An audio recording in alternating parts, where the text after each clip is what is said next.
UEFA Nations এ লিগের group 2 এর ম্যাচে মাঠে নামছে সাবেক দুই বিশ্ব চ্যাম্পিয়ন। প্যারিসের প্রাগ দ্য প্রিন্সে ইতালিকে আতিথ্য দেবে ফ্রান্স। ম্যাচ শুরু রাত 12:15টায়। এদিকে লিগ বি এর গ্রুপ 4 এ দিনের আরেক ম্যাচে তুরস্কের প্রতিপক্ষ হয়ে মাঠে নামবে ওয়েলস। বিস্তারিত মাহফুজুল ইসলামের রিপোর্টে। ঘরের মাঠে ইতালিকে আতিথ্য দেওয়ার দিনে ফেভারিটের তালিকায় এককভাবে থাকতে পারছে না ফ্রান্স। আসরের হট ফেভারিট, সাথে 2021 আসরের চ্যাম্পিয়ন। এমন বাস্তবতায় ঘরের মাঠে অবশ্য আত্মবিশ্বাসের জায়গায় কিছুটা এগিয়ে থাকবে ফরাসিরা। দুদলের মুখোমুখি শেষ 5 দেখায় ফরাসিরা এগিয়ে। 5 ম্যাচে 3 জয় 1 হারের সাথে ইতালির বিপক্ষে একটি ড্র এমবাপ্পের দলের। তবে নিজেদের শেষ 5 ম্যাচের অতীত অবশ্য ফরাসিদের পক্ষে নয়। 2 জয়ের বিপরীতে 1 হার আর 2 ড্র দলটার নামের পাশে।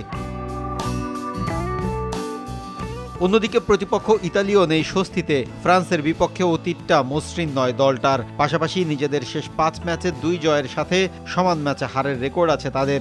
সাবেক এই দুই বিশ্ব চ্যাম্পিয়নের লড়াইয়ে জমজমাট ফুটবল দেখার অপেক্ষায় পুরো বিশ্ব। লিগ বি এর গ্রুপ 4 এ ওয়েলসের বিপক্ষে লড়বে তুরস্ক।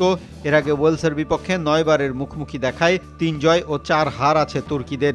2টি ম্যাচ হয়েছে ড্র। ম্যাচটি অনুষ্ঠিত হবে ওয়েলসের কার্ডিফ স্টেডিয়ামে। মাহফুজুল ইসলাম, RTV।